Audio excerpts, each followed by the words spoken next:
Salut, alors aujourd'hui on va réétudier cette carte, la carte Nejda, carte DSP audio, une carte j'avais déjà, on va dire, entre guillemets, évaluée dans l'épisode que j'ai finalement enlevé parce qu'il y avait des erreurs dedans.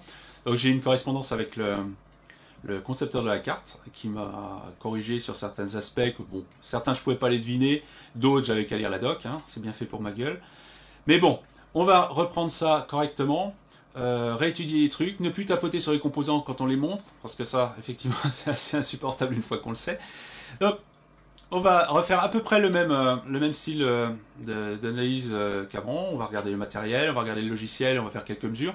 Mais je vais rajouter certaines choses que j'avais pas abordées la dernière fois, et on va faire des mesures un peu différentes, parce que finalement, celles qui avaient été faites sont des mesures standards qui montrent finalement pas grand-chose.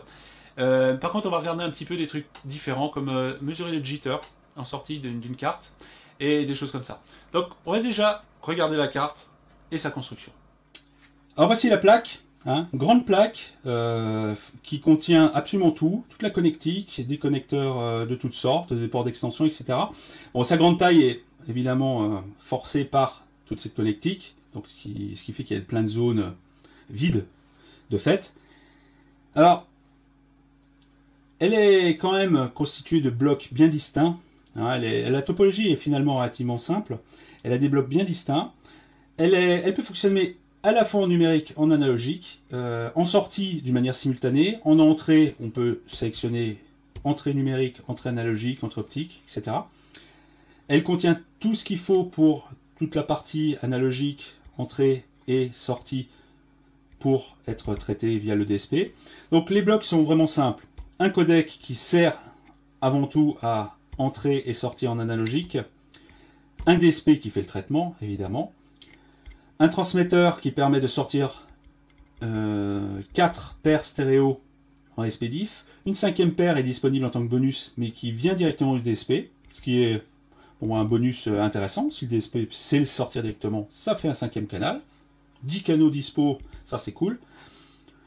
On a ici le microcontrôleur général, qui c'est le chef de caisse de tout. Hein. Non seulement bon, il doit piloter certaines choses au niveau du codec, du DSP, vu de l'extérieur, mais aussi pilote un petit afficheur LCD et un clavier que l'on peut connecter ici pour utiliser l'appareil en mode autonome.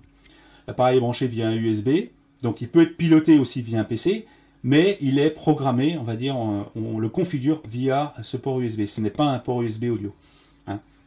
Alors, les blocs sont vraiment faciles à découper. Ici, on a le front-end d'entrée analogique qui va directement au codec. Ici, on a le front-end de sortie venant du codec. On n'a que 8 canaux, entre guillemets, 8 canaux analogiques, contrairement à 10 canaux numériques. Et bon, on utilise ici des ampli-op standards, mais on peut les changer parce que les supports sont fournis. Bon, j'aurais préféré des supports Tulip, mais c'est en détail. Plutôt que des supports lire de ce genre, mais c'est un détail. Ok, donc c'est vraiment facile à voir. Alors, chose très intéressante, et je pense que c'est une excellente idée, c'est ce chip-là. Ce chip-là est un potentiomètre, entre guillemets dit numérique, mais en fait c'est un potentiomètre analogique piloté via probablement le microcontrôleur, mais là bon après c'est de la tuyauterie. Mais ça permet de ne pas faire de perte de précision au niveau des calculs par le volume. Le volume est fait après coup et ça travaille à pleine échelle partout. Malheureusement, on n'a pas de réglage de volume au niveau numérique. J'aurais préféré qu'il existe, même si c'est pas conseillé. Je suis d'accord avec le concepteur, c'est pas conseillé, mais pour avoir le même fonctionnement dans les deux mondes, bon, ça aurait été pas mal d'avoir aussi un réglage de volume au niveau numérique. Parce que dans ce cas-là, si on travaille en pur numérique, on ne peut pas régler le volume de la carte. Et donc au niveau pratique, bon, a priori c'est moins pratique. Mais bon, si c'est attaqué par un PC, le volume c'est le PC qui l'aura, donc bon, à la limite, c'est pas bien grave. Hein. Chose intéressante, les sorties SPDIF sont isolées, ce qui est pas très courant. Hein. En ES-EBU c'est souvent le cas, mais en SPDIF c'est rarement le cas. C'est très bien. En entrée c'est pas isolé par contre, étonnamment. Mais ça c'est toujours bon, ça évite des problèmes. Connectique dorée, hein, des cinch, machin. Bon, on est contraint à utiliser de l'asymétrique ici. Bon, c'est c'est le, c'est le pour et le contre du tout en un. Ou alors faudrait qu'il fasse des versions différentes de la carte ou avec différentes connexions. Mais là, on met la main dans un engrenage auquel on ne s'en sort plus. Donc il y a ce côté tout en un. Finalement, il y a une carte, puis ça peut fonctionner en autonome sans problème. Mais quand même, il y a l'opposé inverse. C'est-à-dire que c'est un tout en un, mais qui est ouvert. Alors, ici se trouvent deux connecteurs qui rendent disponibles à l'extérieur tous les signaux internes que l'on peut avoir, soit des signaux de sortie, issus des calculs ou qui sont les signaux qui attaquent le codec par exemple, ou des signaux d'entrée on peut rajouter des sources stéréo qui seront utilisées dans les traitements plutôt que ça. Donc, pour le concepteur, c'est un argument important, un argument de vente important. C'est quelque chose qui pour lui est un plus de son produit. Alors, moi j'aurais tendance à dire que c'est utilisé d'une manière assez anecdotique. Néanmoins, il m'a confirmé que au moins la moitié de ses clients utilisent au moins le port d'entrée pour ajouter une entrée USB. Ce qui, oui, effectivement, me semble tout à fait justifié à ce niveau-là. Pourquoi simplement parce que ça rajoute quelque chose à l'existant. Donc, ça fait un produit encore cohérent. La chose, là où je suis pas tout à fait d'accord sur en fait la cohérence du produit en général, c'est si on veut utiliser ça pour brancher des DAC et des ADC et se substituer au codec et à cette chose-là. Là, je suis beaucoup plus circonspect et beaucoup plus dubitatif quant à l'utilité, simplement pour des raisons pratiques. Si je veux mettre des DAC en sortie, parce que les signaux sont disponibles là pour attaquer directement, mais quid de ces connectiques de sortie? C'est-à-dire que soit je mets ça à l'arrière du boîtier avec la carte et j'ai ça qui utile plus d'autres cinch ou une autre connectique qui vient suppléer celle-là, ce qui fait une redondance de connecteurs. Soit la carte elle est dans la boîte, ça c'est dans la boîte et on a les connectiques en sortie pour ce que nous on a voulu rajouter via les connecteurs d'extension. Alors en pratique ça fait bricolage. Si on veut mettre quelque chose qui vient remplacer de l'existant, on se retrouve dans une mise en œuvre qui est un peu bancale. Et c'est là que je trouve que cette notion de tout en un et cette notion d'extensibilité peuvent se télescoper. Après, la mise en œuvre est bizarre. Alors, ok, bon, on met la carte dans la boîte, on met pas ça à l'extérieur, mais après, ah ouais, mais le USB, il faut faire une rallonge, et puis, enfin, la mise en œuvre, elle n'est pas aussi évidente que ça dans ce cas de figure. Donc, à la limite, on va se retrouver avec plein de prises à l'arrière qui servent à rien, ou... Vu que la carte est déjà grande, ça fait... Voilà, sachant qu'il faut de la place sur le côté pour l'alimentation, tout ça. Donc, la mise en œuvre, je suis pas aussi convaincu qu'elle soit aisée et qu'elle fasse, on va dire, au même niveau de sérieux que la carte elle-même. C'est-à-dire que le tour risque de ressembler à un gros bricolage. Et d'ailleurs, en regardant toutes les photos de mise en œuvre de cette carte, je n'ai pas vu une seule mise en œuvre qui ne fasse pas gros bricolage à 2 balles. C'est dur de dire ça, mais franchement... C'est souvent la honte. Et j'aurais honte de voir ma carte trimballée avec tout ce merdier autour, des boutons montés sur des plaques à trous, des espèces de trucs soudés, des fils soudés sur le connecteur. Enfin bon, là j'avoue, c'est un peu la honte, alors que la carte quand même, bon, c'est quand même du pro. On va pas rigoler quoi. Donc, sauf que la mise en œuvre avec l'extension, il y a on va dire un problème de positionnement marketing. Dit comme ça, c'est un peu con, mais il y a quand même quelque chose qui est un peu en contradiction quand on vient suppléer ou remplacer quelque chose qui existe déjà. Bon, ça c'est le côté, je dirais, un peu plus critiquable du truc. Et d'un autre côté, il remarque quand même, si pour l'auteur de cette carte, les extensions sont importantes pour la vente, pourquoi il n'y a pas de connecteur de soudé dessus? Ça devrait être... Les connecteurs devraient être dessus. Ça veut dire que ça devrait être mis au même niveau que le reste. Alors que là, c'est pas fourni. Alors, les gens, ils mettent pas de... J'ai vu que des gens souder des fils dessus, ça fait pas sérieux, quoi. Donc, je pense qu'ils devraient fournir les connecteurs, simplement pour donner l'image que c'est aussi important que le reste. Et c'est... Que ici, le JTAG, le port JTAG, soit pas... bon, ok, d'accord. Mais ça, si pour lui c'est important, il devrait mettre les connecteurs. Ok. Alors... Deuxième remarque, à ce niveau-là, sur cette carte, je pense c'est un point important. C'est un point très important parce que j'ai failli faire une catastrophe à cause de ça. La sérigraphie doit être revue. La sérigraphie devrait être complètement revue, devrait être complètement refaite et devrait être à la hauteur du reste. Alors, il y a deux choses très importantes ici qu'il faut vraiment souligner. D'abord, c'est une carte, ok, c'est un tout en un, mais c'est aussi une carte d'extension. Il y a des gens qui vont se servir de ça. Il y a de la place. Alors, pourquoi ne pas s'en servir pour marquer tous les brochages des connecteurs en clair, en sérigraphie sur la carte. Comme ça, tout est au même endroit, c'est clair, c'est net, c'est précis. Pourquoi ici, on a, par exemple, je vois des condensateurs, c'est marqué 22 micros. Mais en fait, ça n'a aucun intérêt. Les seules sérigraphies qu'il y a ne servent à rien. La seule qui sert quand même un peu, c'est quand même ce qui indique les ici analog out 1.4, analog 5.6, 5.8, etc. Certes, mais il est où le 1? En fait, ici, il devrait y avoir un dessin des prises de sortie avec les numéros, plutôt que de mettre un truc qui finalement ne dit que la moitié des choses. La sérigraphie, et c'est vraiment le point faible à ce niveau-là. Alors, ok, il manque des infos, c'est documenté sur un PDF et tout ça, ok. Bon, maintenant, moi, je vais montrer un autre truc qui est beaucoup plus important et pour moi beaucoup plus grave. Ici, on a une alimentation 5 volts pour tout ce qui est numérique. Ici est marqué plus 5, hein, c'est marqué là, plus 5. Le plus 5, il est marqué sur le côté masse du connecteur. Alors moi, j'ai suivi, en faisant confiance à la sérigraphie, j'ai branché le plus 5 là où marqué plus 5. Mais par un dernier doute, je suis allé voir un peu, quand même vérifier que le brochage c'était bien ça. Eh bien, le brochage, c'est pas ça. Là où c'est marqué plus 5, c'est la masse. Et ça, pour moi, ça devrait être absolument changé et revu. Parce que j'ai failli brancher la carte à l'envers à cause de ça.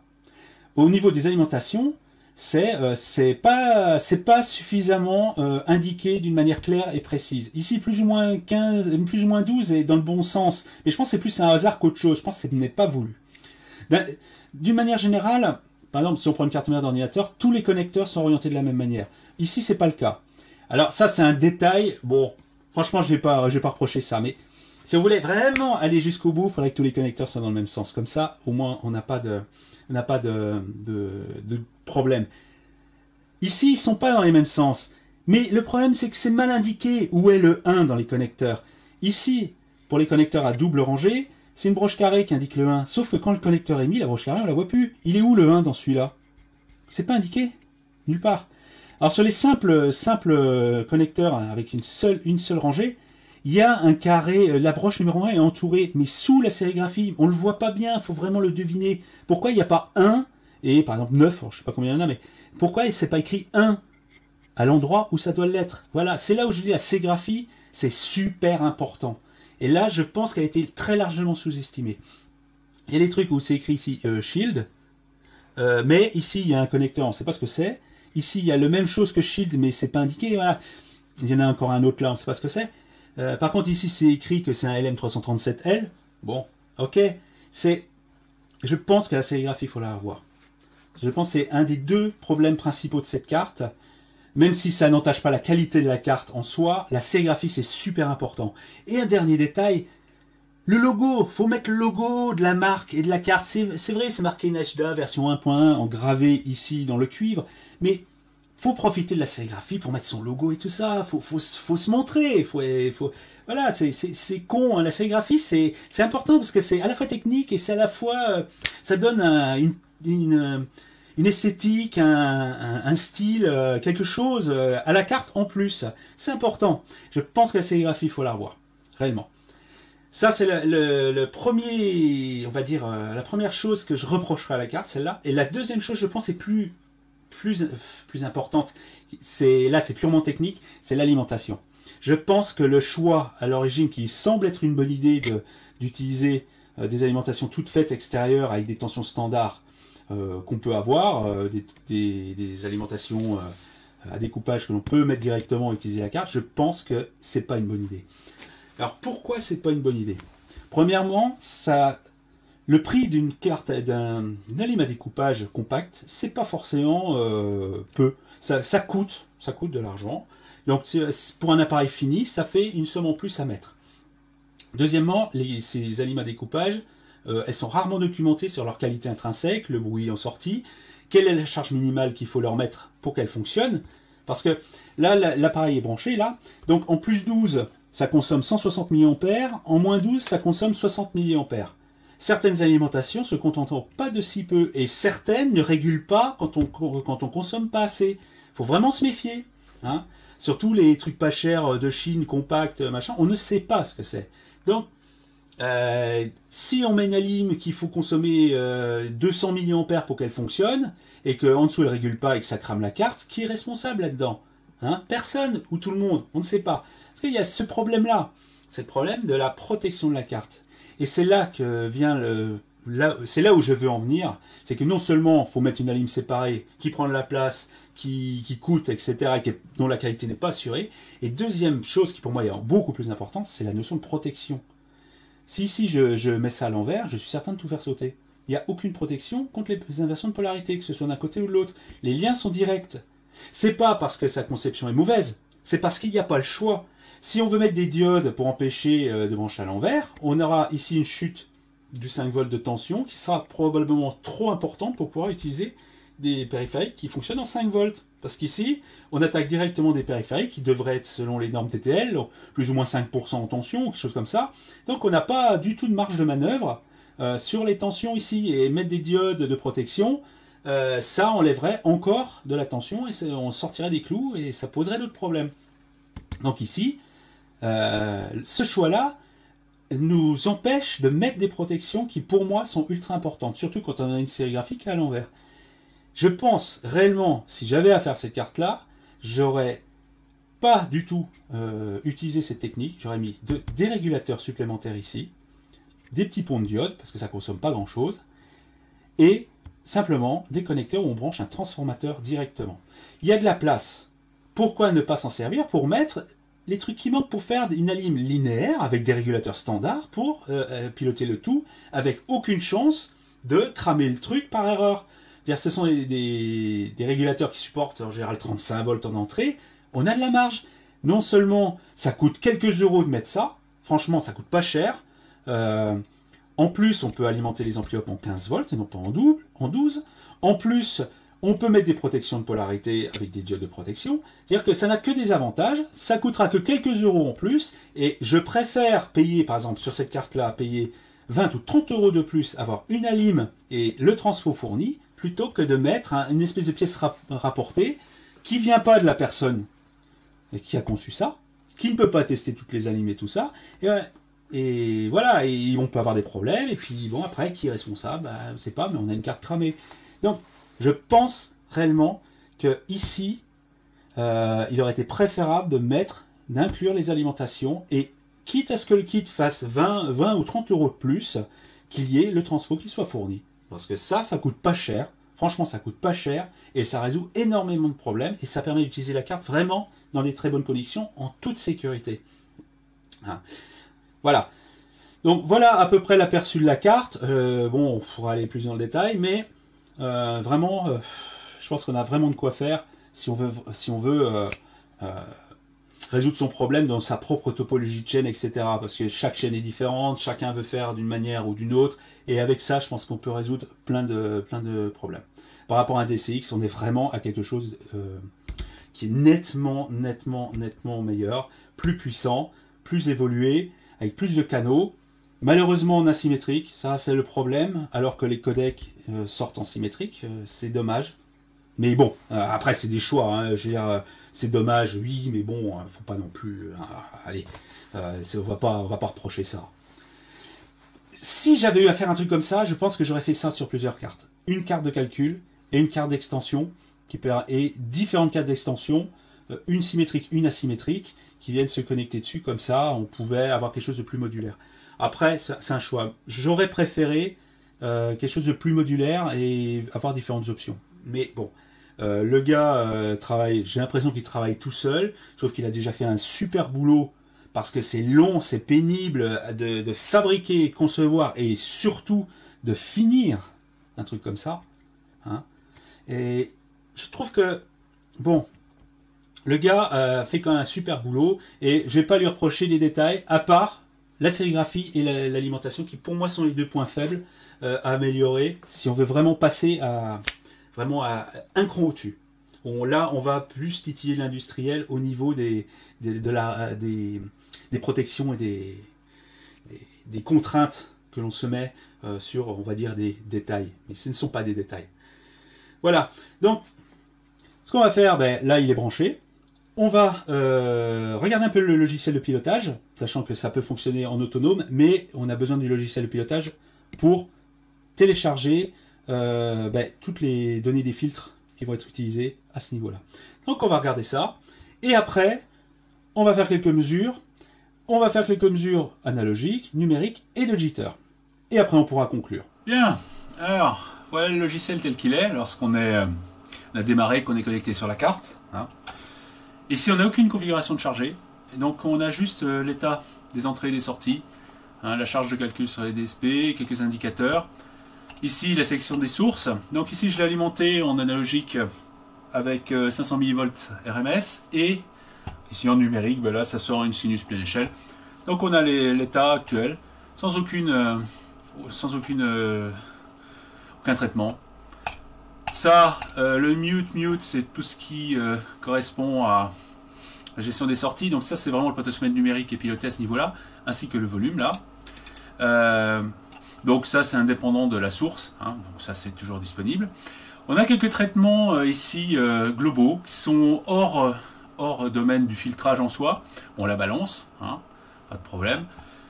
Sachant que la balance, elle est numérique. Hein.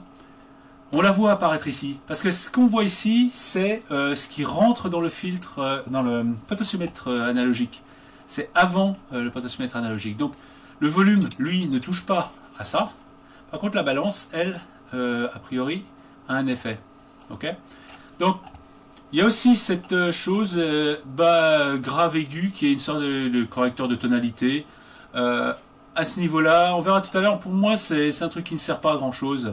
À ce niveau-là, je ne vois pas trop l'intérêt de ce truc, à part rajouter du calcul pour rien. Surtout que ça, c'est très facilement faisable avec une configuration. Donc je pense que ça fait double emploi et ça encombre plus qu'autre chose.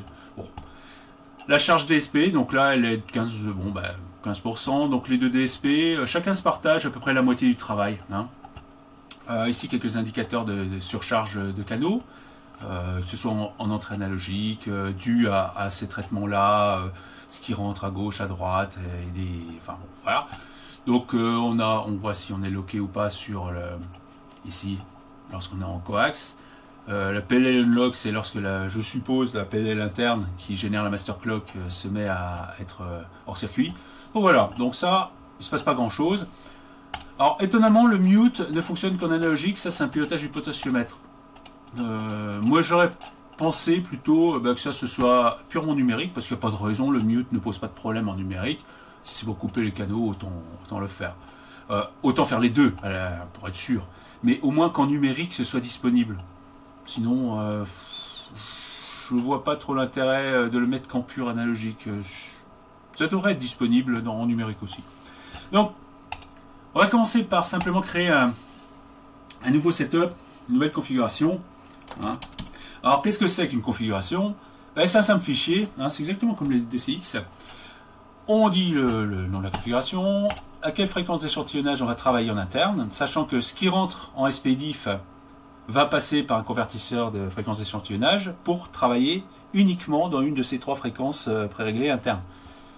Tout fonctionne à part ça, le pilotage des convertisseurs analogiques numériques, les DAC, les calculs, etc. vont tous être faits par ça, qui est en fait une horloge principale globale, ce qui au moins simplifie les choses. On a deux types de calcul, enfin de type de filtre, soit un système par FIR, donc par des filtres purement numériques type FIR, à supposer qu'on ait un soft qui permet de calculer les coefficients de ce style de filtre. Lui ne fait que les interpréter et les utiliser. Et ici, quelque chose qui correspond plus à quelque chose de standard, à style DCX avec les filtrages Butterworth et tout le tralala, un truc plus conventionnel. Alors, au début, je me demandais, ouais, tout ça aurait pu être fusionné, sachant que le FIR, c'est quand même un filtre comme un autre. Et en fait, le concepteur a dans dans les versions futures de fusionner les deux pour avoir qu'un seul type de filtre. Voilà. Ok, donc voilà une configuration neuve. Alors lui, ben, là on rentre plus dans ce qui est habituel dans ce style de filtre, tout ce qui correspond au canaux d'entrée, tout ce qui correspond au canaux de sortie, les traitements associés. Deux canaux sont générés automatiquement, la somme et la différence de gauche et droite. On peut leur appliquer des transformations. C'est là où je vois que grave et aigu ici ne servent pas à grand chose, sachant qu'on peut les faire ici. Surtout qu'on peut associer des canaux entre eux pour leur appliquer les mêmes types de filtrage. C'est exactement ça qui se passe là. Dans la doc, il est indiqué que ça, ce sont des shelving, donc des types de correction qu'on a ici de disponibles ici. Là, donc, pour moi, ça ne sert pas à grand chose, à part encombrer. Donc, on a quelque chose qui est plutôt logique, hein, quelques travaux en entrée, pas mal de travaux en sortie par canaux, tous les coefficients pour chaque type d'opération à appliquer. Voilà, donc c'est vraiment très simple sur le principe. Je ne vais pas passer des heures à rentrer dans les détails parce que j'en aurais pour 2 heures à faire ça.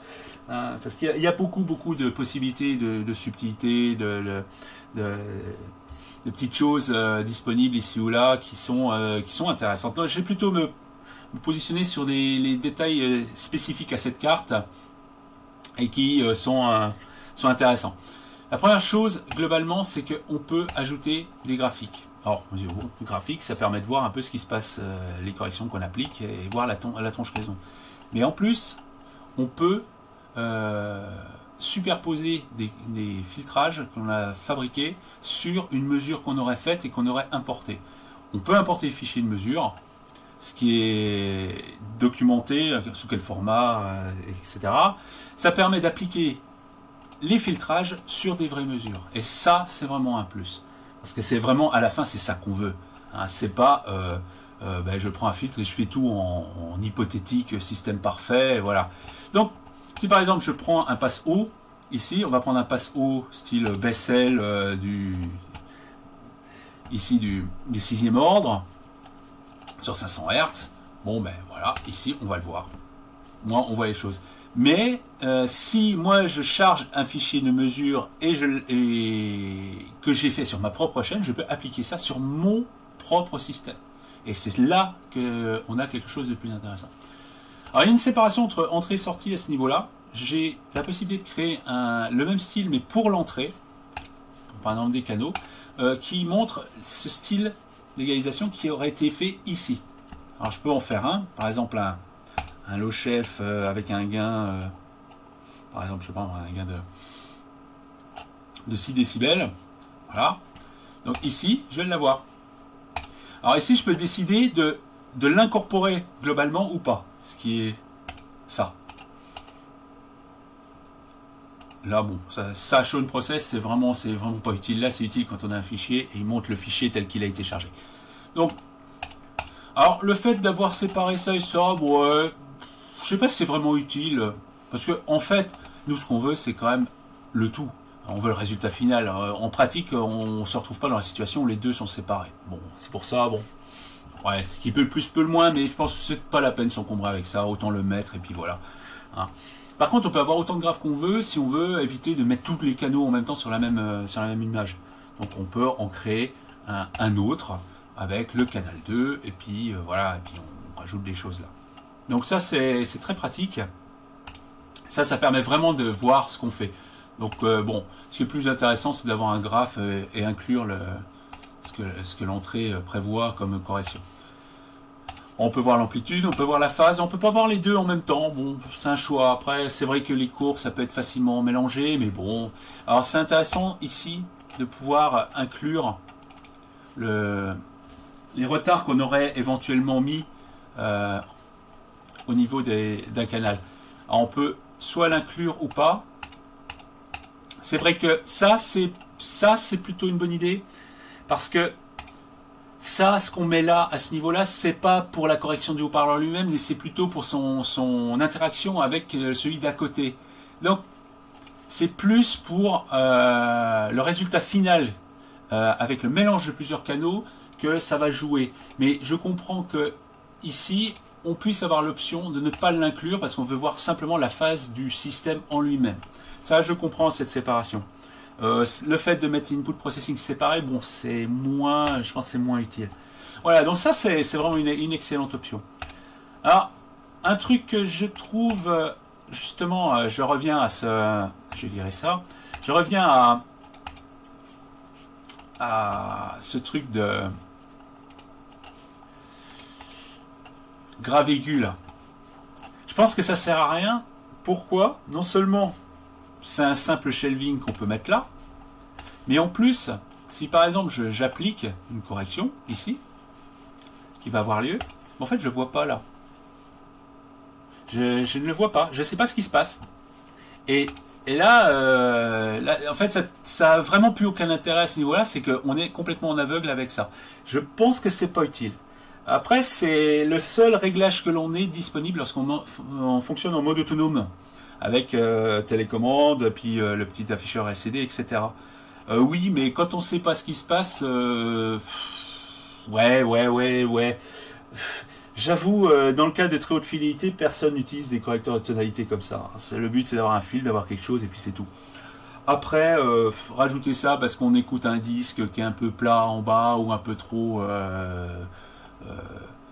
aigu, bon, ok, on pourrait faire ça. Mais bon, je suis pas super convaincu de l'utilité de ça. Et surtout, on voit pas ce qui se passe. Bon, voilà, bon, je pense pas que ce soit utile ce truc. Donc, bon, après, je ne vais pas rentrer dans tous les détails. Simplement, bon, on peut, pour chaque cellule d'équalisation, enchaîner autant qu'on veut, tant qu'on a de la puissance ici. Faut quand même bourriner pour vraiment le saturer. Et même quand il est saturé, pour continuer à en ajouter, je pense qu'il serait ce serait plus mieux d'empêcher de rajouter des cellules quand on a atteint le taquet au niveau des DSP. Ça sert à rien de mettre des trucs alors qu'en fait il y a des échantillons qui sautent, quoi. Donc ici on a plusieurs sections, passe haut, passe bas, équalisation disponible. Alors passe haut, standard, Butterworth, Bessel, Lindquist, Riley, différents ordres, la fréquence, etc. La possibilité de ne pas l'assigner. Voilà. Ici, l'équalisation c'est pareil, on peut chaîner des cellules, on peut charger un fichier avec les coefficients des biquads enchaînés, on ne peut plus utiliser cette technique-là, mais ça permet de calculer une correction à partir de biquads venant de l'extérieur et d'utiliser quelque chose qui a été calculé à part. C'est une ouverture intéressante aussi. Bon, c'est particulier, mais c'est vraiment une ouverture intéressante. Alors, bypass ici, ça permet de ne pas utiliser tout ça. Parce que là, quand c'est appuyé, ça devrait être grisé, tout ça. Enfin bon. Donc on peut enchaîner des choses, on peut faire du bypass. Effectivement, ça c'est pour mettre hors service une cellule donnée. Mon PQ, c'est tout ce qui est coupe-bande, passe-bande, d'équalisation, hein, avec donc un gain positif ou négatif et un coefficient de qualité. Après, des low shelf et high shelf, donc ce sont des corrections avec deux plateaux de gain. Alors ici, contrairement à ce que j'ai pensé au début, ce n'est pas la même chose que ce qui est dans un DCX, où en fait on a deux types de shelving, un premier et deuxième ordre. Ici on a un shelving biquad qui est une généralisation de ça, qui permet d'avoir toutes les formes intermédiaires de transition. Et en fait c'est le S ici. C'est le S. Alors c'est vrai que lorsqu'on est en low shelf, ici il faudrait peut-être, pour une question de finition, changer le titre là, mais bon, qu'importe. Et contrairement à ce que je croyais, ici on peut passer de l'un à l'autre de manière graduelle, et ça c'est vraiment intéressant. J'ai vu que Mini DSP par exemple fait pareil, hein, ça a tendance à se généraliser ce genre de truc, et ça c'est vraiment un plus parce que c'est vraiment une correction intéressante. On a souvent besoin d'un shelving avec des trucs intermédiaires, et ça c'est top. Rien que ça permet de préférer largement ça à un DCX, parce que vraiment c'est une limitation du DCX à ce niveau là. On est obligé de mélanger les choses pour essayer d'obtenir un résultat intermédiaire, mais là, on a vraiment un truc graduel qui est très très intéressant. Donc on peut chaîner tout ça comme on veut, hein, voilà, donc c'est assez puissant, c'est vraiment puissant. On a différentes extensions, des possibilités supplémentaires. On peut rediriger sur différentes sorties disponibles sur le port d'extension les résultats de calcul du DSP. On a les 10 canaux, on peut en sortir 6. pour une utilisation extérieure. Hein. On a assez intéressant. Bon, ça c'est la configuration du codec sur le filtre de sortie après DAC pour. Bon, ça c'est vraiment documenté dans le datasheet du codec. Bon, en général, on n'a pas trop à trifouiller ça, mais bon, à la limite, c'est disponible. Et ça aussi, c'est très intéressant. Déjà, ça permet soit de choisir le niveau max en sortie en analogique, mais surtout, et ça, je trouve ça très très intéressant, de mettre déjà des niveaux relatifs par canaux. Et ça, c'est vraiment un plus. C'est vraiment un plus. Je suis passé en analogique pour éviter les débordements. Ça permet... Pardon, je vais se mettre là. Ça permet de fixer les niveaux de chaque haut-parleur indépendamment. Et voilà. Et ça, c'est vraiment intéressant. L'intérêt ici, c'est que ça, c'est fait au niveau du potentiomètre analogique. Et donc on n'a pas de perte due à des différences de volume. Contrairement au DCX, on règle de cette manière-là, et c'est pas très conseillé. Ici, on peut régler les différences de niveau entre canaux d'une manière analogique. Et ça, c'est super bien. Ça, c'est super bien. Très très intéressant. Ça, je considère que c'est un des plus de ce choix d'avoir mis un potentiomètre analogique en sortie, piloté. Ça, c'est un plus au niveau utilisation en analogique. Bon, c'est pas disponible en numérique. Bon, ben, si on travaille en pur numérique, ben, on peut les mettre ici, par exemple, dans ces endroits-là. Mais bon, c'est... Voilà, bon. De toute façon, si on travaille en pur numérique, il faudra bien le mettre quelque part. Alors, ça pourrait être mis en sortie de DAC ou des choses comme ça. Parce que si on travaille en numérique, c'est qu'on va avoir des DAC externes ou des choses comme ça. Donc, bon, voilà. Donc, ça, c'est vraiment pas mal. Alors ça, c'est justement cette chose-là que je trouve pas très utile. Le enable ici, je vois pas l'intérêt. S'il est à 0 là, ça veut dire qu'il est disable. Ça devrait être la condition pour qu'il n'y ait pas besoin de ça. Après, headroom, bon, ça permet si on met du gain ici, ça permet de descendre le tout pour éviter d'avoir des débordements de capacité. Bon, ça c'est les fréquences, des shelving qui sont appliqués à cet endroit-là. Comme je l'ai dit, ça c'est pas très pratique. Enfin, c'est pas très utile, je pense. Je peux peut-être me tromper, il y a peut-être des gens qui s'en servent, hein, mais a priori, je vois pas trop. Donc voilà, c'est vraiment un truc vite fait. Hein, donc quelques indicateurs ici. Ça, très intéressant. Alors maintenant, à force de l'avoir utilisé, il y a quelques petits trucs, je pense, qui sont perfectibles au niveau de l'ergonomie. La première chose, c'est ici, un truc qui m'a donné quelques confusions au départ sur le sens réel de ce que ça fait. C'est le mélange entre des enable, comme ici, des off ici, des bypass ici et un bypass là. En fait, tout ça c'est la même chose. C'est la même fonction. C'est mettre en route ou pas en route le truc. Alors, je trouverais plus logique que tout soit fait de cette manière. Avec un enable disponible pour chaque fonctionnalité comme ça. Par exemple, la partie ici passe haut devrait être un groupe avec un enable. Le passe bas, pareil, un groupe avec un enable. Ou ça pourrait être même ici, hein, ça pourrait être là, une case à cocher, enable. Ça permet de virer le bypass ici, qui est en fait la même chose que ça.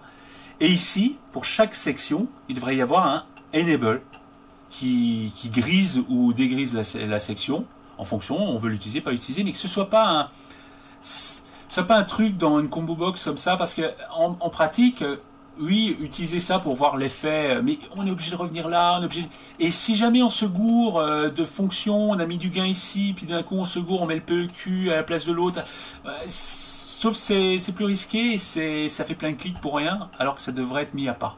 Je pense que ce serait plus pratique de les sortir et de les mettre, carrément de les mettre ici, pouvoir les mettre ici, enable, disable à ce niveau-là, et pour les sections, les mettre quelque part. Je pense que ce serait plus clair. Autre truc, ici c'est un système, c'est un soft qui utilise une construction en onglet. Le problème des onglets, c'est qu'il ne faut pas les utiliser quand le contenu d'un onglet dépend de ce qu'un autre contient. En fait, ça marche pas bien, ce genre de truc. Parce que dans ce cas, on est obligé de jongler entre deux onglets en permanence pour voir ce qui se passe quand on change d'un autre. Et ça, l'onglet est absolument pas adapté pour ça. Alors ici, il y a deux onglets qui, à mon avis, ne devraient plus, soit plus exister ou être transformés en autre chose.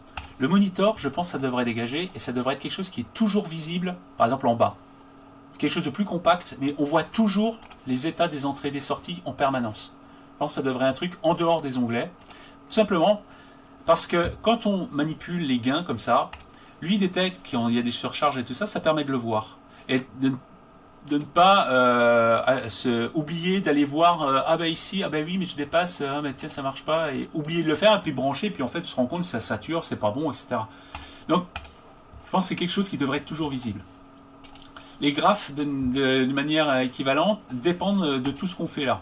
Hein, si ici je me mets avec un Butterworth, je vais le voir dans le graphe. Mais je suis obligé de tout trifouiller ici et après aller voir là. Le graphe, ça devrait être une fenêtre flottante indépendante. Ça permet de voir en permanence ce qu'on est en train de faire.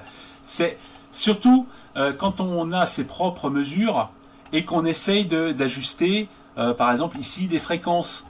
Donc on devrait le voir en temps réel sur un graphe à part, ce qui permet d'ajuster et non pas de bouger, regarder, bouger, regarder, bouger, regarder. Ça devrait être à part. Je pense que cette notion d'onglet devrait se limiter exclusivement à ça et ça. Parce que eux ne dépendent pas l'un de l'autre, c'est indépendant. Et même à la limite, ça pourrait être fusionné, parce que ça, finalement, ça pourrait être peut-être dessiné un peu autrement ou casé dans un coin. Bon, après, ça, c'est que cette fenêtre, on peut changer sa taille et tout, donc bon, finalement, on pourrait même les supprimer, les onglets. On pourrait trouver un moyen de les supprimer et se retrouver avec quelque chose de beaucoup plus synthétique, finalement. Je pense que ce serait mieux comme ça. Hein. Après, c'est vraiment une question d'habitude, question de peut-être de déformation professionnelle de ma part. Mais quand j'utilise un logiciel, je vois tout de suite les trucs ergonomiques qui me sautent, mais ça c'est parce que nous on nous bassine tellement là-dessus qu'à la fin on devient un peu obsédé avec ça. Voilà, donc ici bon, on voit que pour un canal, bon, on peut foutre des gains, on peut diminuer parce qu'ici on va faire des traitements qui pourraient avoir des débordements et puis remonter à la fin. Voilà, on peut changer la phase du truc, mettre des décalages. Ici on fait des décalages en échantillon et puis ça se convertit automatiquement. Ce qui aurait été bien, c'est qu'ici on puisse changer l'unité du délai. Dire je veux un délai de 2 millisecondes et qu'il fasse automatiquement le calcul. Bon, il doit des petits trucs comme ça, c'est pas mal. Mais sinon, globalement, voilà, il y a vraiment rien à dire à part ces petits détails. Donc ce qu'on va faire, c'est qu'on va faire quelques petits essais, quelques calculs, quelques mesures, en analogique, en numérique, et puis on va voir un peu s'il n'y a pas des trucs qui pourraient en sortir et voir quels sont les résultats qu'on peut en tirer. Ok, bon, on va faire quelques mesures en vitesse. Je ne vais pas faire toutes les combinaisons possibles, on va prendre quelques exemples bien particuliers. On va commencer avec des FFT, hein, sur un signal d'entrée 1/10 d'échelle en pur numérique. Hein. Là, on n'est pas à côté analogique, on est en mesure pure numérique. Vitesse de travail de la carte à 96 kHz. Hein. Donc j'envoie un sinus, on va travailler à 1/10 de l'échelle à 96 kHz en entrée. Et en sortie, on a évidemment la vitesse d'échantillonnage qui a été fixée par la carte elle-même. Alors première chose qu'on remarque, c'est que la sortie est à 96,0075, c'est-à-dire 7,5 Hz à côté de la fréquence normale. Bon, c'est pas bien dramatique, hein, à mon avis, c'est pas du tout audible, mais ça montre à quel point une PLL ne sait pas résoudre ce style de problème. Elle résout plus la stabilité que la valeur dans l'absolu. Ici, le quartz ne doit pas être tout à fait calé sur sa vraie valeur. Et il y a un décalage qu'on peut mesurer ici. Voilà par exemple un cas qui montre qu'un bon quartz est important et qu'un mauvais quartz ne peut pas être corrigé complètement sur tous les paramètres par même une excellente PLL. Mais bon, là c'est pas bien grave, mais bon, un quartz normal de bonne qualité resterait à 96,000. Bon, maintenant on va faire FFT simple, hein, du truc. Donc on est à moins 20 décibels parce que je suis à 1/10 de l'échelle. Donc voilà à peu près ce qu'on obtient dans le domaine purement digital de la carte. Bon, vraiment un trait nickel, grande propreté. Donc on est à moins 180 à peu près décibels plancher de bruit. Ben, c'est plancher de bruit limité aux 24 bits de résolution. Hein. C'est à peu près les valeurs qu'on obtient dans ce cas de figure. Donc il n'y a pas particulièrement de défauts visibles. Il y a quelques petites choses ici et là. Alors à quoi c'est dû? Difficile de le dire, mais bon. Il y a 2 pics de part et d'autre, 5 kHz. Mais sinon, il n'y a absolument rien de...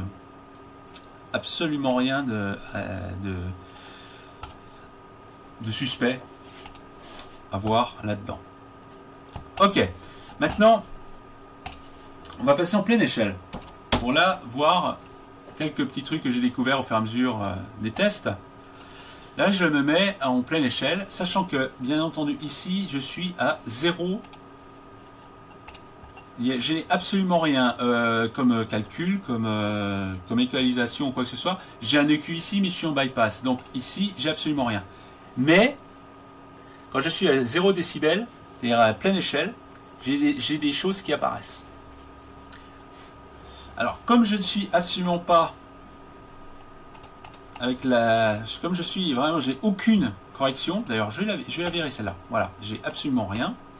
Je suis dans quand même un état assez bizarre parce que je rentre avec quelque chose et j'ai un défaut qui apparaît bien que je n'ai aucun traitement dessus.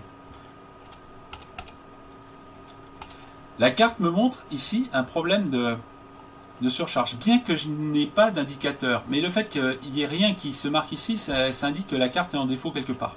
Si je redescends, on va se mettre à 0,2 par exemple, je reviens ici, je suis revenu à la normale. Okay.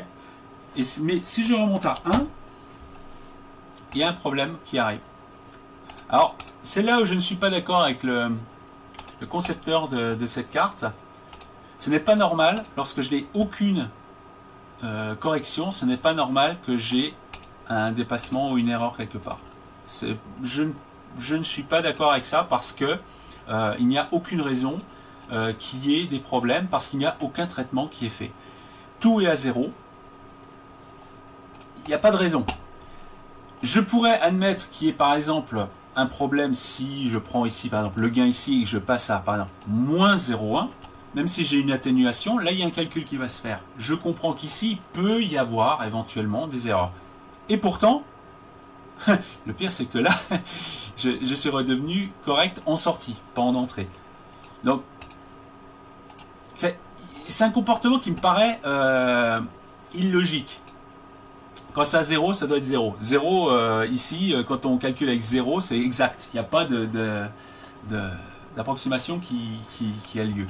Donc, c'est pas normal que lorsque je suis à 0 partout, ça a bien été supprimé. Hein. Ça, c'est enlevé. Enfin, tout est enlevé. Il y a 0 traitement.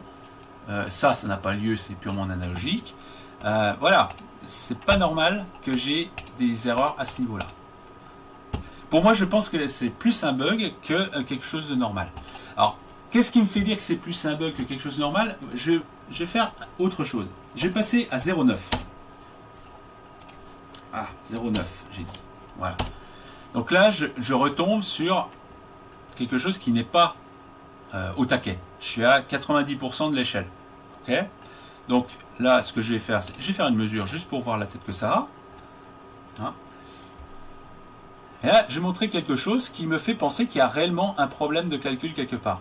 Donc ici, je retombe sur quelque chose d'à peu près normal. Ici, je suis sans problème. Je suis retombé sur quelque chose de correct. Maintenant, je vais ajouter, par exemple, une cellule d'égalisation. Je vais mettre simplement un circuit bouchon, un coupe-bande, avec bien sûr un gain négatif. Là, on va le prendre à un beau gain négatif, moins 15.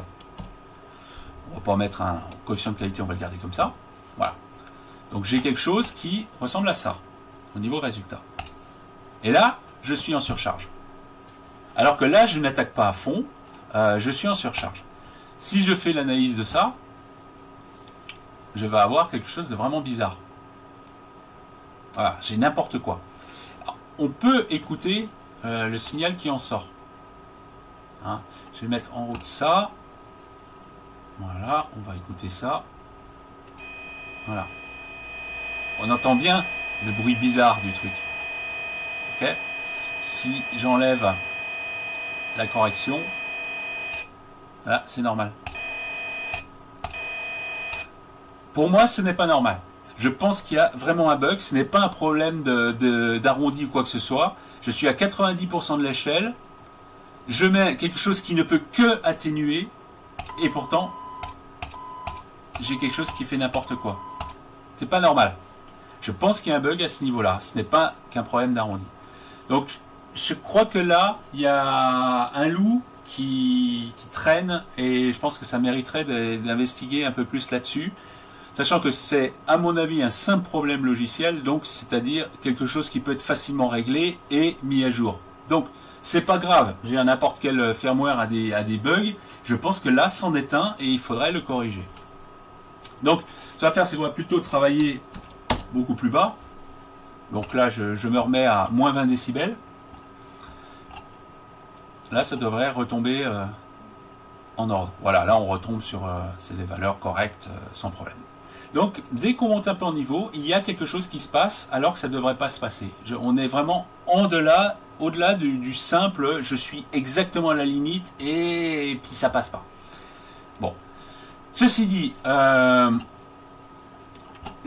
carte n'a pas d'autre problème. Je ne vais pas faire d'exemple de filtrage spécifique ou de choses comme ça parce que j'ai fait des essais, ça tombe pile poil. Il n'y a pas de problème sur les opérations ici. Si on met des filtres, etc., on tombe exactement sur ça.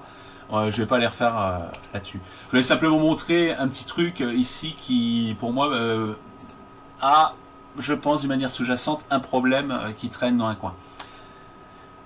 Sinon, d'une manière plus intéressante, on va plutôt passer dans le domaine analogique et on va faire quelques mesures de distorsion pour voir toute la chaîne analogique, la qualité des DAC et la qualité de les tâches d'acquisition. Donc, on va passer plutôt en ça. On va faire FFT analogique. Donc, là, je passe non plus en pleine échelle, mais je passe en tension. Ici, je suis à 500 mV RMS. Donc, si je fais un calcul FFT de ça, non, ici, il ne va rien se passer parce que tout simplement, je suis en entrée coax. Voilà, j'ai un peu n'importe quoi. On va choisir une entrée analogique. Voilà. Ok, donc là, on va faire quelques mesures de ça.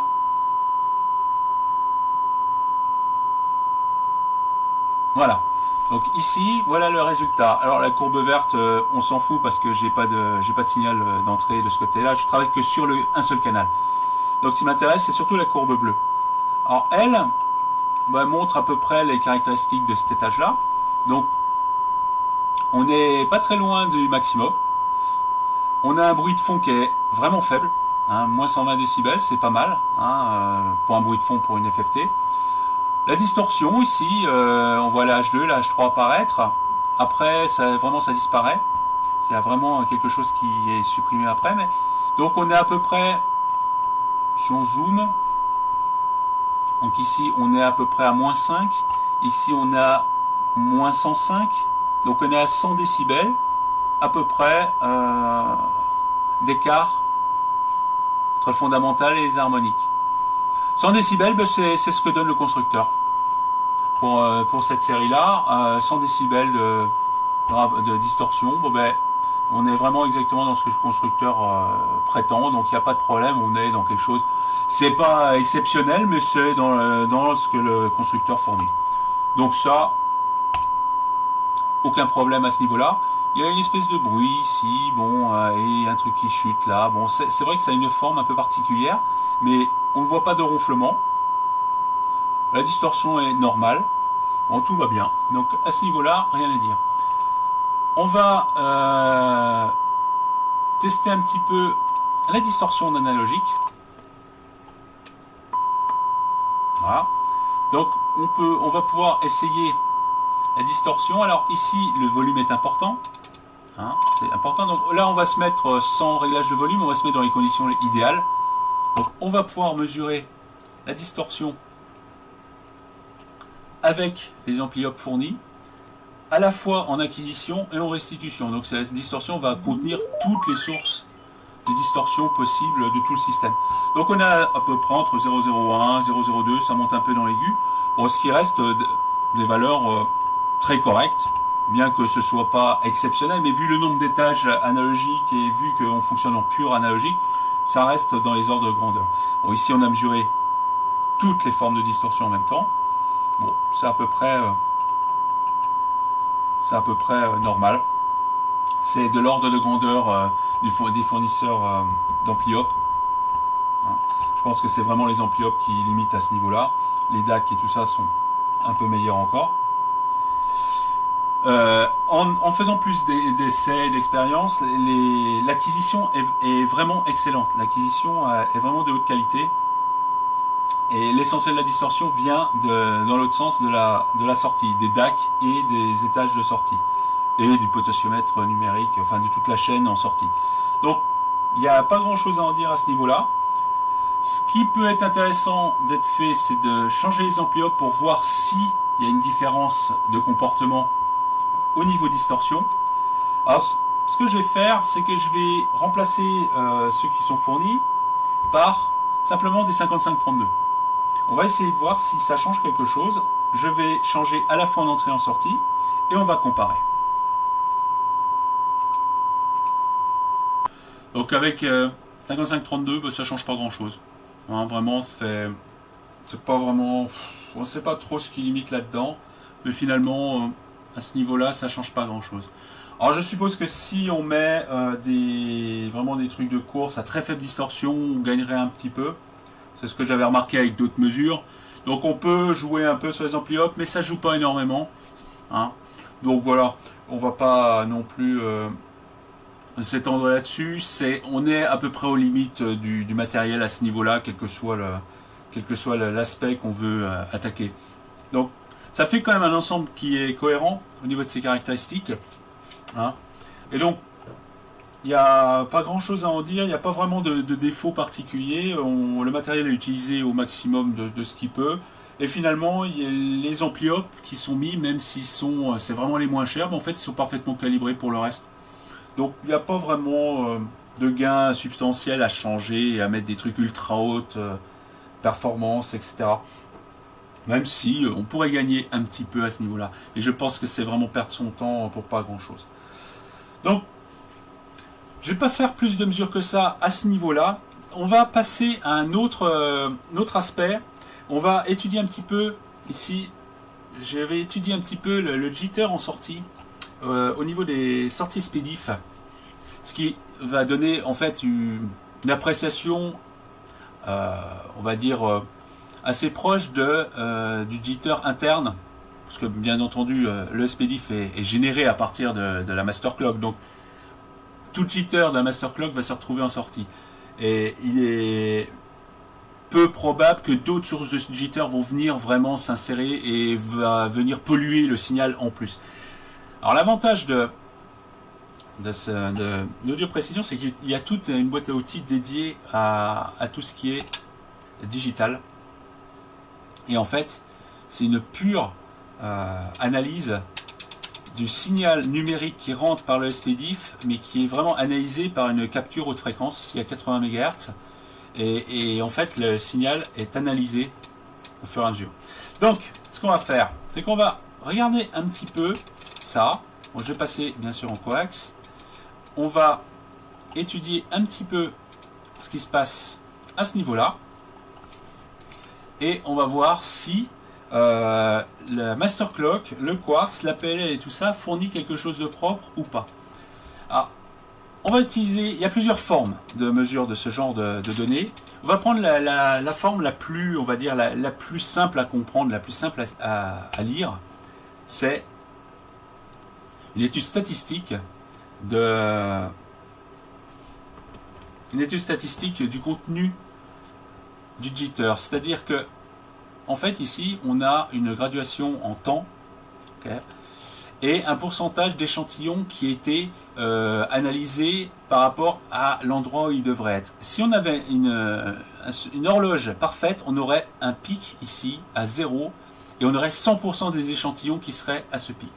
Bien entendu, n'étant pas parfait, en fait, on va se retrouver avec quelque chose qui va se retrouver plus ou moins étalé, avec une distribution de part et d'autre du zéro. Et ça, c'est quelque chose qui permet d'évaluer la qualité d'un signal et aussi la forme, la sorte de jitter qui apparaît et si le signal est entaché de ce genre de problème. Alors ça permet à la fois d'évaluer et d'analyser les défauts qu'il pourrait y avoir. Donc ça, on va étudier ça. Donc ici, ça ne dépend pas du filtrage ou quoi que ce soit parce que c'est vraiment une pure analyse du signal en tant que support d'information et non pas une étude du contenu du signal. C'est ça qui est important. Donc ici, ce qui est important, c'est bien sûr de le configurer correctement. Donc ce qu'on va faire, c'est que je vais au moins me mettre sur les prises que j'utilise. Donc c'est une boîte à outils extrêmement complète. Bon, je vais me mettre évidemment sur du SPDIF. Donc là, il analyse bien le signal à 96,1 avec 7 Hz et des à côté. C'est vraiment une analyse complète, on va dire analogique, du signal numérique. Alors il y a plein de choses des disponibles, le diagramme de l'œil, les formes du jitter dans le domaine temporel, etc. Mais bon, on va prendre celui-là parce que c'est le plus simple à lire. Donc, on va faire une première analyse du jitter. Voilà. Voilà le jitter tel qu'il est mesuré en sortie de ce truc. Alors pour avoir une idée des valeurs, plutôt parce que dans l'absolu ça ne dit absolument rien, on va faire, bon, je vais stocker cette mesure et je vais bypasser directement la carte et on va regarder ce que donne l'audio précision en lui-même. Je vais refaire la même mesure et là j'ai bypassé, j'ai fait juste un simple câble entre entrée et sortie SPDIF de l'audio précision lui-même. Donc là on mesure l'audio précision. Voilà. Donc l'audio précision il donne ça. Donc il a une entrée et une sortie SPDIF qui a ce style de histogramme au niveau du jitter. Ça veut dire qu'en fait, globalement, il a un jitter qui est essentiellement compris entre plus ou moins 1 nanoseconde, plus ou moins 1 nanoseconde, 1 nanoseconde et demie. Et c'est parfaitement concentré au milieu. Ça, c'est l'appareil. Donc, si la carte présentait quelque chose d'analogue à ça, de toute façon, ça veut dire que c'est l'audio précision qui fournit tout le jitter. Donc, il y a une partie de jitter qui vient de l'audio précision. Mais la carte fournit ça, qui est quelque chose de beaucoup plus étalé. Donc, la carte fournit du jitter. Et il est assez étalé. Donc, c'est pas quelque chose qui est d'extrêmement bonne qualité. Ça ne m'étonne pas parce que les PLL des Cirrus Logic ne sont pas des PLL extraordinaires. Elles sont calées sur ce que la norme de l'AES a imposé et rien de plus. Et comme les normes ne sont pas très sévères, ben on se retrouve avec quelque chose qui n'est pas spécialement bon en soi. Par contre, on voit que c'est quand même étalé à plus ou moins 5 nanosecondes en grande partie. Hein, voilà. Par contre, ce qu'on peut en déduire, c'est le style de jitter. Ici, on a un jitter qui est un genre de jitter en bruit blanc. C'est-à-dire qu'on a une bosse plus ou moins régulière, plus ou moins uniforme, qui en fait, le jitter se balade à peu près à n'importe quel décalage temporel, entre moins 6 et plus 6, sans qu'il y ait de zone vide. Alors, qu'est-ce que je veux dire par là? Je vais fournir un autre exemple. J'ai avec moi un lecteur de DVD, un vieux lecteur de salon, et je vais l'utiliser. J'ai branché l'entrée de l'analyseur sur sa sortie coaxiale, hein, et on va voir ce que ça donne. Alors je vais stocker cette courbe là. Et on va regarder ce que ça donne dans le cas d'un lecteur DVD. Ici, je vais lire un CD, hein, comme ça. Le contenu n'a aucune importance. Ce qui compte, c'est qu'il y a un signal. Donc lui, il va acquérir le truc. Et là, on a quelque chose de tout à fait intéressant. Alors on a un jitter qui est moins étalé que la carte. Ce qui veut dire vraiment que déjà la carte a quand même un jitter important même par rapport à un lecteur de salon qui date d'au moins 15 ans, hein, c'est une vieillerie, c'est un vieux LG de l'époque, c'est vraiment un truc bas de gamme à 2 balles. Il a un jitter qui est moins étalé, mais il contient 2 bosses. Alors ça c'est typiquement un jitter alors c'est écrit ici, c'est un jitter en square wave. Ça veut dire qu'en fait, le décalage par rapport à l'idéal est essentiellement concentré sur 2 positions symétriques par rapport au 0. Hein. Ça veut dire que ce n'est pas un jitter purement aléatoire, il est quand même corrélé avec quelque chose. Ce n'est pas du tout le même genre de jitter. Donc cette carte-là fournit un jitter assez étendu, qui est plutôt un jitter en random noise, ce qui est décrit ici, comparé à un player, un lecteur de salon de bas de gamme, qui fournit un jitter ici en square wave, c'est vraiment la forme, mais qui est moins étalé. Donc là, je serais curieux de savoir quel serait le jitter si la PLL utilisée était celle du DSP. Mais ça, je pourrais pas le savoir. Mais est-ce qu'elle serait plus mauvaise que ça? J'en suis pas sûr, parce que c'est quand même pas terrible. Je pense que la PLL du Sirius n'est vraiment pas top. Même si je suis pas convaincu que ça pose de problème particulier, c'est pas techniquement super. Et c'est pour ça que même si la broche existe sur le port d'expansion, la carte pour l'instant ne supporte pas l'utilisation du master clock extérieur. Mais le concepteur a planifié cette utilisation-là et cette possibilité dans les versions futures. Il a raison de le faire parce que chez les audiophiles, ils adorent foutre des horloges pas possibles et ils adorent pouvoir mettre ce genre de truc dans cet appareil. Et c'est un moyen de pouvoir améliorer cet aspect-là, plus pour la tranquillité d'esprit qu'autre chose, mais je pense que c'est un truc important. Et je pense que le concepteur a raison de pouvoir mettre ça dans les futures releases de son logiciel.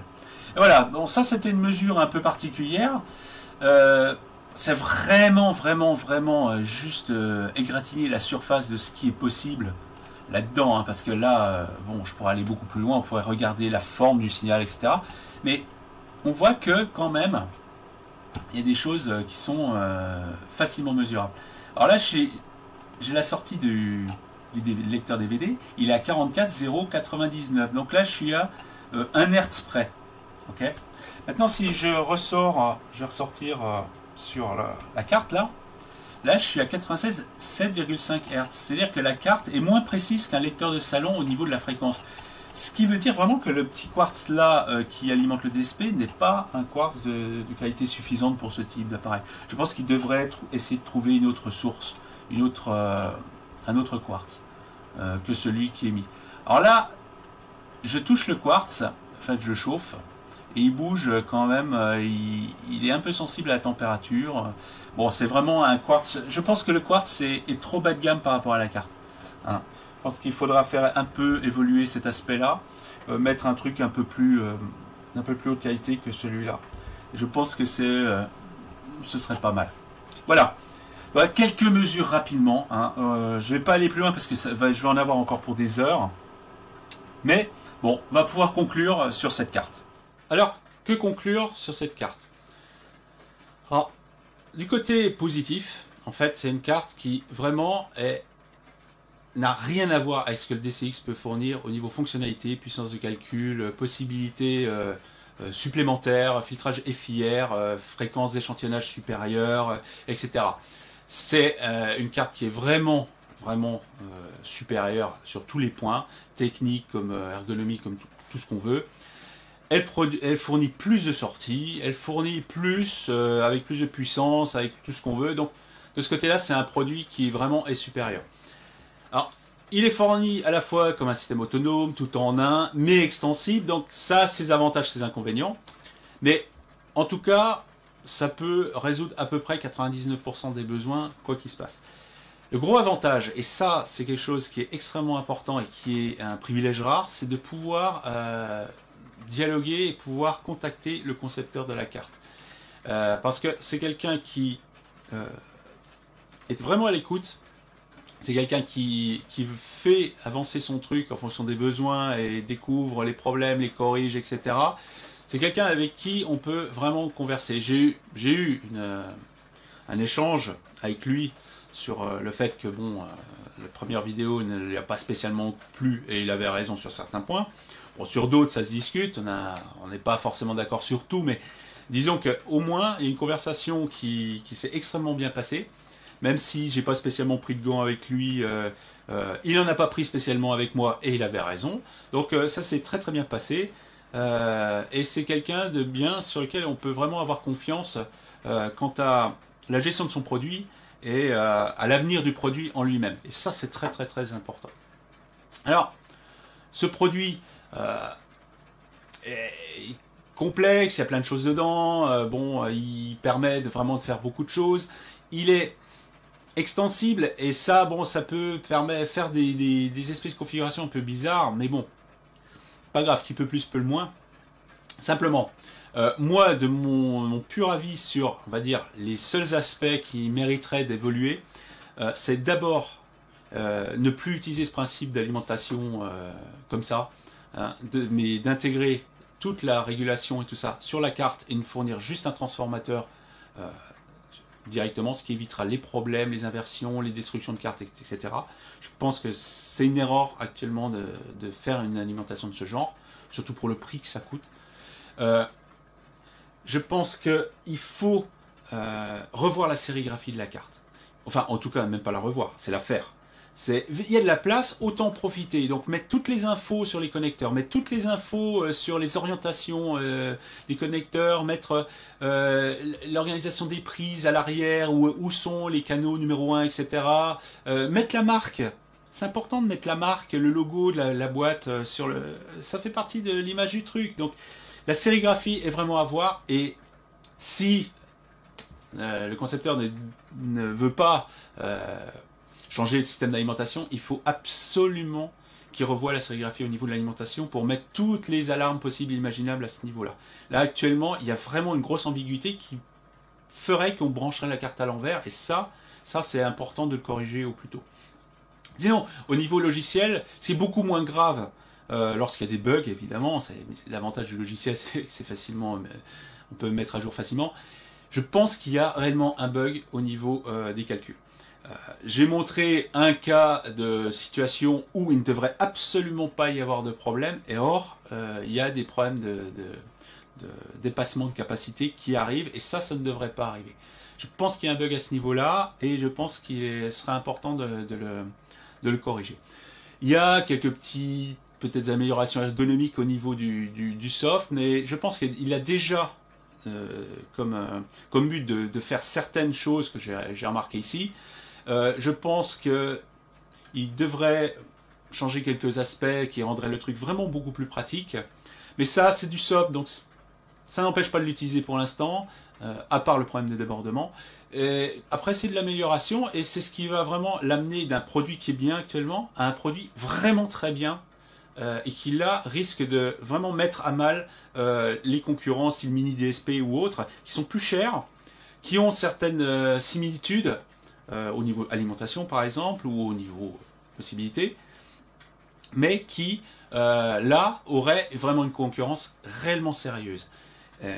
Et donc je pense que là, ce produit-là aurait vraiment une opportunité d'être au-dessus du panier pour moins cher et faire mieux si ces petits détails, ces petites choses supplémentaires étaient vraiment fignolés. Le seul truc que je regrette, en fait, c'est de ne pas avoir vu sur le net de mise en œuvre de cette carte qui vaille réellement le coup, qui ne fasse pas un travail d'amateur à 2 balles. C'est dommage parce que cette carte n'est pas un travail d'amateur à 2 balles. Au contraire, c'est un excellent travail. On est dans la finition là. C'est un excellent travail avec des moyens conventionnels. Il n'y a absolument rien à en dire au niveau des caractéristiques. Mais c'est dommage que ce soit si mal mis en œuvre par des bricolages, des espèces de trucs à la con, des soudures directement sur les trucs alors qu'il devrait y avoir des connecteurs, des merdes autour. Bon. Franchement, ça ne fait pas honneur à ça. Alors, à tous ceux qui utilisent ça, essayez de faire un peu mieux que ce que j'ai vu, quoi. Parce que franchement, c'est la honte. Moi, j'aurais honte d'avoir ça dans ma chaîne. Alors, faites quelque chose qui soit à la hauteur de ce que le concepteur de cette carte a fait, et comme ça, là, on pourra commencer à parler sérieusement.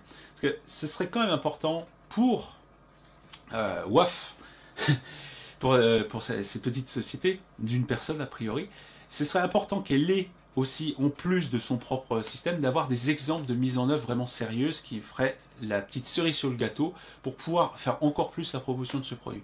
C'est un bon produit, il est évolutif, je pense qu'il va avancer pour corriger les dernières choses qu'il faut corriger, et je pense que ça sera vraiment une alternative très très intéressante à des produits beaucoup plus chers, et finalement peut-être pas aussi bons.